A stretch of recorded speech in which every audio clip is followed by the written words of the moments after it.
Hello दोस्तों। कहानी की शुरुआत में जंगल में हम एक शख्स को एक मरे हुए चूहे को उठाकर एक थैली में डालते हुए देख पाते हैं और वहीं पे सीन शिफ्ट होता है प्रेजेंट टाइम में और हम देख पाते हैं कि ध्रुव और कबीर स्कूल पहुंचे हुए हैं जाह्नवी को लाने के लिए। जाह्नवी कबीर की बेटी है। इस वक्त वो अपने दोस्तों के साथ कुछ ज्यादा ही चिपक रही है। तो ध्रुव कहता है, जो कि कबीर का बेटा है, कि यार पापा, आपको नहीं लगता कि दीदी अपने दोस्तों के साथ कुछ ज्यादा ही फ्रैंक हो रही है। जिसके बाद जाह्नवी आकर गाड़ी में बैठ जाती है। तो कबीर कहता है कि तुम्हारा बॉयफ्रेंड कौन सा वाला है, वो जो जिसके साथ तुम गले लग रही थी, या वो बाइक वाला जो तुम्हें बाय बोल कर गया है। जहाँ पर जाह्नवी कहती है कि पापा प्लीज मुझे छोड़ दीजिए ना, यूं ही टांग मत खींचा कीजिए। जिसके बाद कबीर बताता है कि आज हमारी पूरी फैमिली घूमने के लिए हमारे फार्म हाउस पर जा रही है। वैसे भी काफी दिन हो चुके हैं, मुझे तो अभी कुछ दिनों की छुट्टी मिली है, तो क्यों ना फैमिली टाइम हो जाए। जिसके बाद वो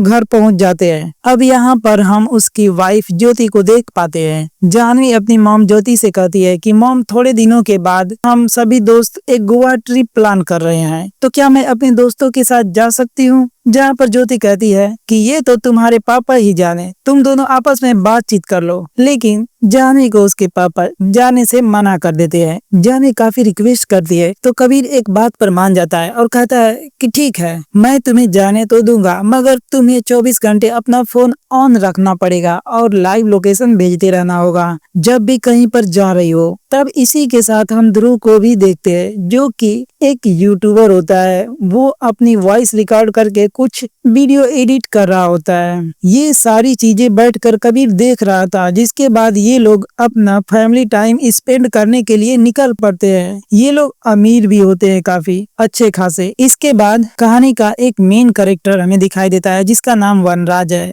वो इस वक्त फोन पर बात कर रहा होता है। वो अपनी बेटी से कह रहा था कि हाँ, मुझे एसिडिटी नहीं होगी, मैं टाइम पर चाय पी लूंगा, दवाई भी ले लूंगा। उसकी बातें कबीर सुन रहा था। जिसके बाद वो अपनी फैमिली के साथ बैठ जाता है और चाय ऑर्डर करता है, मगर इस वक्त उसके पास में 1000 का खुल्ला नहीं था। तो यहाँ पर वही वनराज आकर उसकी और खुद की चाय की पेमेंट कर देता है और उसकी फैमिली के साथ फैमिलियर होने के लिए वहीं बैठ जाता है। अब ये उसकी एक चाल थी, मगर बाकी लोग उसकी इस चाल को समझ नहीं पाते। जिसके बाद वो बातों ही बातों में जाह्नवी को एक छोटा सा पेड़ा खाने के लिए देता है। जाह्नवी भी बिना कुछ सोचे समझे उस पेड़े को खा लेती है और खाते ही वो बिल्कुल हिप्नोटाइज हो जाती है, या फिर कहें कि वनराज के वश में आ चुकी होती है। और वनराज उसे कहता है कि पापा से जुबान मत लड़ाओ, चाय पूरी करो, चेहरे पर स्माइल रखो। ये सारी बातें उसकी जाह्नवी मान रही थी, मगर इस वक्त कबीर और ज्योति को यह सब कुछ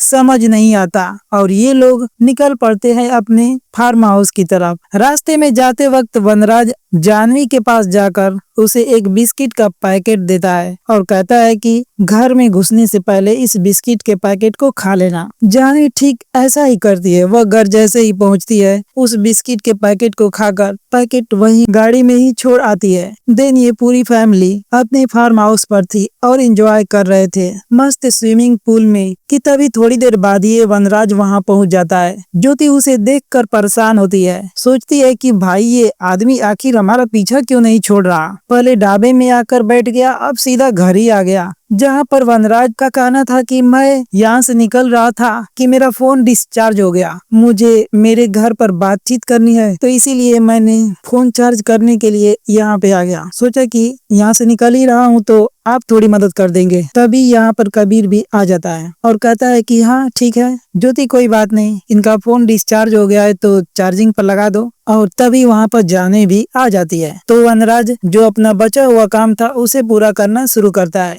जैसे कि उसे पूरे तरीके से हिप्नोटाइज करके अपनी बातों में उलझाकर उससे सारे वो शब्द कहलवाता है जो कि उसके लिए ज्यादा बेनिफिशियल थे, यानी कि जरूरी थे। जैसे कि जाह्नवी यह कहो, यह घर अब मेरा नहीं है, मेरे माता पिता ने मुझे दान कर दिया है हमेशा हमेशा के लिए वनराज को। अब वनराज जो भी कहेंगे मैं उनकी बातें मानूंगी। मगर जैसे ही फाइनल स्टेटमेंट वो बोलने वाली होती है कि तभी वहाँ पे ध्रुव आ जाता है और उससे खेलने की डिमांड करता है। कहता है कि दीदी मैं बहुत ज्यादा बोर हो रहा हूँ, चलो ना मेरे साथ खेलो। इस बात पर वनराज बहुत ज्यादा गुस्से में हो जाता है। जाता है और वो जानवी को ये आर्डर देता है कि ध्रुव के साथ इतना खेलो कि वो नेक्स्ट टाइम तुम्हें खेलने का डिमांड ही ना करे। यहाँ पर जानवी भी उसकी बातें मानकर ध्रुव के साथ इतना जोर जोर से झूले पर झूलती है कि ध्रुव की पैंट गीली हो जाती है। ज्योति और कबीर आकर उसे रुकवाते हैं और ध्रुव को एक कमरे में ले जाकर सुला देते हैं। जानवी को इस बात के लिए वो लोग डांटते भी है। हालांकि इस वक्त बारिश भी आ चुकी होती है और इसी वजह से वनराज को वहाँ पर कुछ देर और रुकना पड़ता है। अब धीरे धीरे करके वनराज यहाँ पर अपने रंग ढंग दिखाने शुरू कर देता है। वह जानवी को जो जो कहने लगता है, जानवी उसकी बातें मानकर सारे के सारे वो काम करने लगती है। इस पर कबीर को गुस्सा आ जाता है और वो वनराज को घर से बाहर निकालने लगता है कि तभी वो जानवी से कहता है कि जोर जोर से हंसो, तो जानवी हंसने लगती है। फिर वो कहता है कि रो, चिल्लाओ, तो वो चिल्ला चिल्ला कर रोने लगती है। तब जाकर कबीर को समझ में आता है कि वनराज ने उसकी बेटी को पूरी तरीके से हिप्नोटाइज कर दिया है और वो वनराज के सामने हाथ जोड़कर कहता है कि भाई आखिर तू चाहता क्या है मुझसे, आखिर मेरी फैमिली ने तेरा बिगाड़ा ही क्या है, प्लीज यहाँ से चले जाओ। जिस पर वनराज कहता है कि ठीक है, बस अपनी बेटी से इतना कह दो कि तुम दोनों ने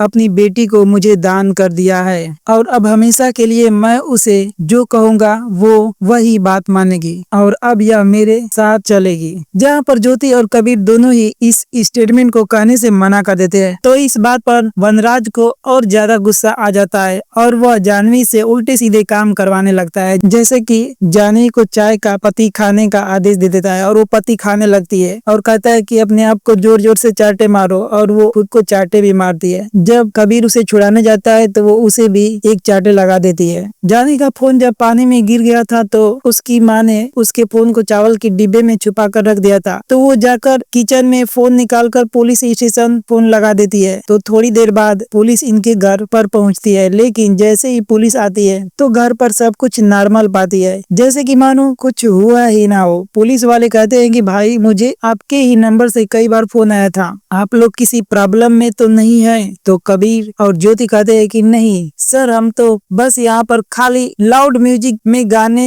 वगैरह सुन रहे हैं। हमारा छोटा बेटा ध्रुव जो है उसे फोन से बार बार खेलने की आदत है, तो शायद गलती से उसने ही फोन लगा दिया होगा। यहाँ पर कोई दिक्कत नहीं है, अगर आप चाहे तो जा सकते हैं। अब यहाँ पर ये दोनों ही माँ बाप पुलिस वालों के सामने इसलिए इतना नॉर्मल बिहेव कर रहे थे क्योंकि वनराज ने जानवी को गैस सिलेंडर पर माचिस के साथ बैठा दिया था और ये कहा था कि अगर कोई भी अंदर आए तो माचिस जलाकर आग लगा देना और ताकि सबका काम तमाम हो जाए और सब लोग मारे जाए। खैर पुलिस जो कि सारी सिचुएशन को नॉर्मल समझती है, वो लोग वहाँ से चले जाते हैं। जहाँ पर कबीर उसके हाथ जोड़ने लगता है कि भाई माफ कर दे, आखिर तू जो बोलेगा जो मांगेगा मैं तुझे सब कुछ ला कर दे दूंगा, प्लीज बस मेरी बेटी को वापस मेरे पास ला दे। तो वनराज कहता है कि ठीक है, घर में जितना भी पैसा है, जितना भी गोल्ड वगैरह है, सब कुछ लाकर मुझे दे दो। कबीर थोड़ा टाइम मांगता है और निकल पड़ता है। अपने घर की अलमारी खोलकर जितना भी पैसा, ज्वेलरी, जो कुछ भी होता है वो सब कुछ ला कर दे देता है। मगर वनराज उसकी बेटी को उसके हवाले ना करके उसके सारे पैसे, ज्वेलरी को जलाकर खाक कर देता है और कहता है कि शायद तूने मुझे गलत समझ लिया, मैं एक शैतान हूँ, एक ऐसा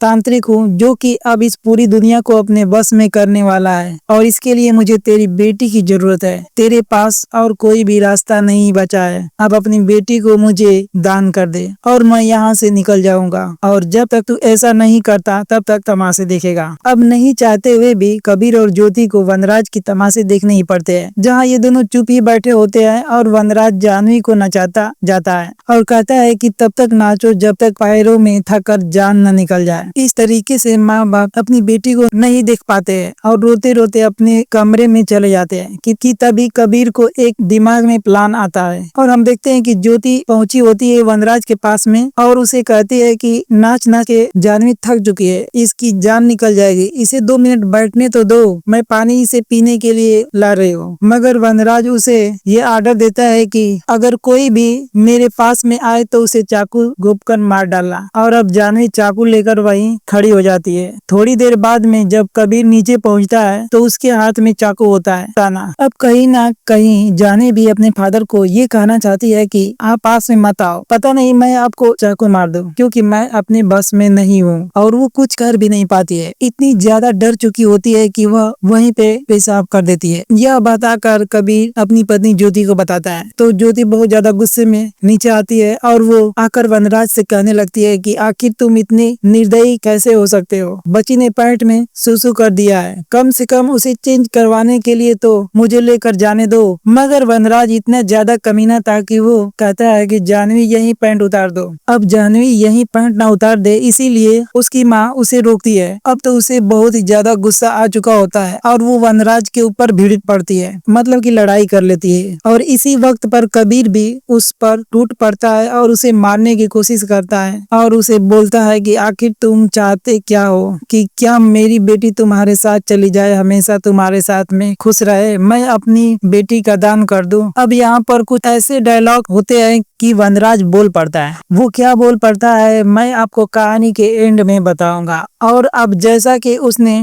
जानवी को आदेश दिया हुआ था कि अगर मेरे पास कोई भी आए तो चाकू घोंप देना, वो चाकू लेकर इन दोनों के पीछे पड़ जाती है। तो ये लोग माफी मांगते हैं, लेकिन वनराज को गुस्सा आ चुका था, तो वो जानवी को आर्डर देता है कि जाकर ध्रुव को मार दो। अब जानवी जाती है ध्रुव को चाकू से मारने के लिए। तो अब ये दोनों मिलकर जानवी को रोकने की कोशिश करते हैं और अपने बच्चे को बचाने के लिए जाते हैं। साथ वनराज को रोकने की कोशिश करते हैं, मगर जानवी पहुंच चुकी होती है ध्रुव के पास में और वो उसे छत से नीचे पटक देती है। इस बीच कबीर भी उसकी जान बचाने की कोशिश करने ही वाला था, मगर वो मेन टाइम पर नहीं पहुंच पाता और ध्रुव का सर फट चुका होता है। ये दोनों माँ बाप अपने बेटे को लेकर रोने लगते हैं। इसी के साथ वनराज उन्हें कहता है कि एक बच्चा तो मारा गया, दूसरे की भी जान चली जाएगी। इससे बढ़िया यही है कि अपनी बेटी का दान कर दो मुझे और जाने दो, ताकि मैं अपना काम पूरा कर सकूं। और शायद लगता है कि तुम्हारा लड़का अभी भी मरा नहीं है, तुम चाहो तो इसे हॉस्पिटल पहुंचाकर इसकी जान बचा सकते हो। अब नहीं चाहते हुए भी कबीर और ज्योति अपनी बेटी का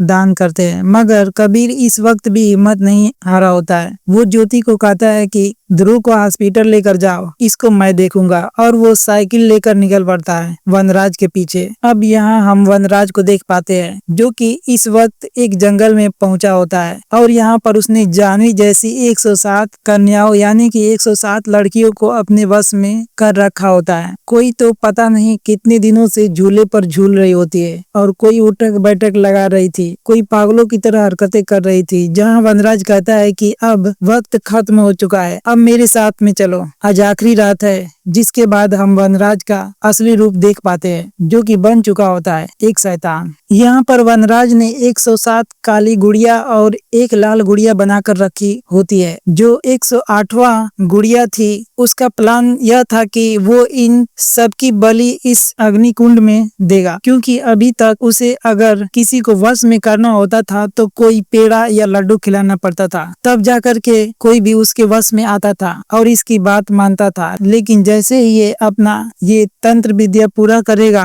तो सिर्फ आंखों से ही देखेगा तो कोई भी इसके वश में आ जाएगा और फिर ये पैसा मांग सकता है, किसी से भी किसी की जान मरवा सकता है, अपने दुश्मनों को खत्म करवा सकता है, बहुत ज्यादा अमीर बन सकता है, एक सुपर पावर बन सकता है। और यही वनराज का प्लान होता है और ये एक एक करके हर एक उस गुड़िया को आहुति में डालता रहता है जो काले रंग की होती है। और जैसे ही रेड वाली गुड़िया आग में जाएगी तो ये सारी लड़कियां भी उसी आग में जलकर भस्म हो जाएगी। मगर दूर से ये सारी बातें खड़ा होकर कबीर सुन लेता है और जैसे ही फाइनल गुड़िया की बारी आती है कि तभी कबीर वहां पर पहुंचकर उससे लड़ने लगता है और उसकी जीभ ही काट देता है। और जैसे ही जीभ जल जाती है तो ये जितनी भी लड़कियां होती है जो वनराज के कब्जे में होती है, ये भी फ्री हो जाती है। अब होता क्या है कि जो रिकॉर्डिंग ध्रुव पहले किया करता था जिस गैजेट से, तो कबीर ने वही प्लानिंग लगाई थी और वही उस टाइम पे कुछ रिकॉर्डिंग कर ली थी वनराज की, जिसमें यह शब्द मौजूद थे कि मैं तुम्हें आजाद करता हूँ हमेशा के लिए, तुम खुश रहो। इसे ही एडिटिंग करके उसने यही कुछ लाइन उस रिकॉर्डर में प्ले कर देता है। तो धीरे धीरे करके जितनी भी लड़कियां होती है उस आवाज से पागल हो गई थी, वो उसे सुन करके वापस से ठीक हो जाती है। और अब कबीर को भी उसकी बेटी जाह्नवी फिर से मिल चुकी होती है और सीन शिफ्ट होता है नेक्स्ट डे, जहाँ पुलिस ने टोटल 107 लड़कियों को उनके घर पहुंचा दिया होता है। कुछ तो घर पर पहुंच चुकी होती है और कुछ के तो घर वाले ही घर छोड़कर वहां से निकल चुके होते हैं। तो यानी कि पुलिस ने एक तरीके से अपना काम कर दिया होता है, मगर उनके हाथों से वनराज निकल कर भाग गया होता है, मतलब वो उसे पकड़ नहीं पाते। जहाँ पर ज्योति भी अब कबीर के पास आती है और कहती है कि क्या तुम्हें वनराज के बारे में कुछ मालूम चला कि आखिर वो कहाँ भागा? तो कबीर कहता है कि होगा कहीं ना कहीं पर, भगवान से भीख मांग रहा होगा। और अब वही सीन हमें दिखाया जाता है जो कि इस कहानी की बिल्कुल स्टार्टिंग में हमें दिखाया गया था कि कोई मरा हुआ चूहा उठाता है। वो बेसिकली यही सीन होता है, वो कबीर ही होता है। कबीर ही मरे हुए चूहे लाकर उस कटी जीव के वनराज को खिला रहा होता है और सिर्फ दो ही चीजें उसे खाने के लिए देता है, एक तो मरे हुए चूहे और एक चाय की सूखी पत्ती, क्योंकि यही दोनों चीजें थी जिनसे वनराज ने उसे और उसकी बेटी को परेशान किया था। और जाते जाते कबीर उसे ये भी कहकर जाता है कि क्या पता असली शैतान तू है जो उन सब की जान लेकर खुद को महान बनना चाहता था, या फिर क्या पता शायद शैतान मैं हूँ जिसने तुझे अभी भी यहाँ पर कैद करके रखा है, तुझे अपने कर्मों की सजा भोगने के लिए छोड़ रखा है। और गेट बंद करके वहाँ से कबीर निकल पड़ता है और इसी के साथ ये कहानी यहीं पे खत्म हो जाती है। तो दोस्तों, आप सभी को ये वीडियो अगर अच्छी लगी हो तो वीडियो को लाइक कर दीजिएगा और चैनल पे नए हो तो चैनल को सब्सक्राइब करिएगा। मिलेंगे नेक्स्ट वीडियो में ऐसे ही बेहतरीन मूवी के साथ, तब तक के लिए गुड बाय।